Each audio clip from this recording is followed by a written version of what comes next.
Most people believe that the strongest and most persuasive arguments are those that are delivered with confidence and those that are delivered with emotion.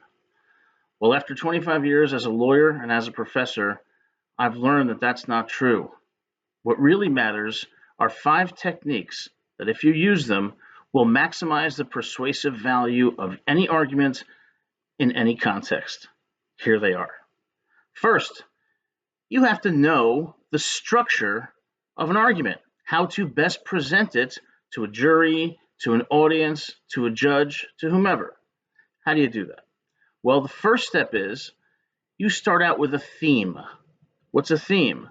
A theme is one sentence that encapsulates your entire argument and explains why you should win.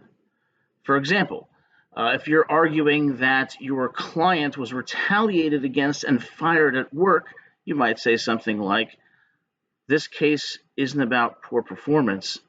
This case is about being punished for doing the right thing." It's one sentence that hooks in the audience and explains why you should win. The second step after the theme is the rule of 3.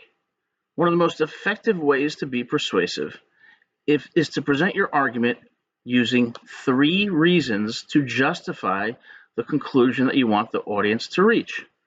For example, you should find in favor of the plaintiff for these 3 reasons. First, explain it. Second, explain it. Third, explain it. That organizes your argument and gives it structure, flow, and clarity. So remember, the rule of 3 is critical to persuasion. Now, after the rule of 3, you want to end strong with your strongest facts and with your theme. So once you get the argument structure down, you're on your way to delivering a persuasive argument in any context. Number 2, you want to make your conclusion inevitable. What do I mean by that? You don't want the audience to feel like the conclusion you want them to reach has been forced upon them. You want them to feel like they've reached it themselves because you have structured the facts and the argument in a way that leaves them no other choice but to agree with you or to rule in your favor. And the first step to doing that is to always rely on facts and not conclusions when making your argument.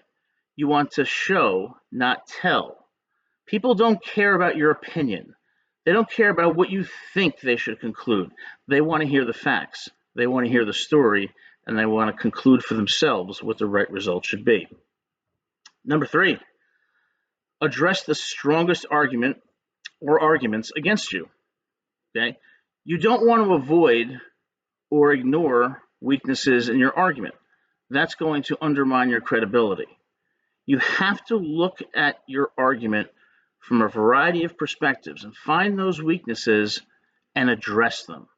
When you address them, you enhance your credibility and you explain to the audience that despite these weaknesses, it doesn't alter the outcome that you're seeking. You should also make strategic concessions where necessary. Don't be afraid to acknowledge bad facts, okay? Doing so enhances your credibility, and enhancing your credibility is really critical to being persuasive. Number 4, eliminate unnecessary arguments, okay? When you're making an argument, you should be making your strongest arguments. You should not be including weak arguments. You should not be throwing the kitchen sink out there hoping that one argument will convince your audience, okay? Don't throw everything against the wall and hope something will stick, because if you include weak arguments, then it dilutes the strength of your strongest arguments. So make sure you don't do that. And number 5, credibility is more important than confidence. You can present your argument in the most confident way and be the loudest person in the room and have genuine emotion.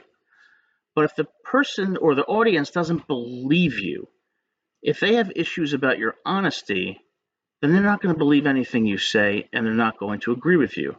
That's why it's so critical to acknowledge bad facts, address counter-arguments, show the audience that you're an honest person, and they are more likely to believe you, and your argument is going to be maximally persuasive. I hope you found this helpful. If you did, please hit that like and subscribe button, and we'll see you soon.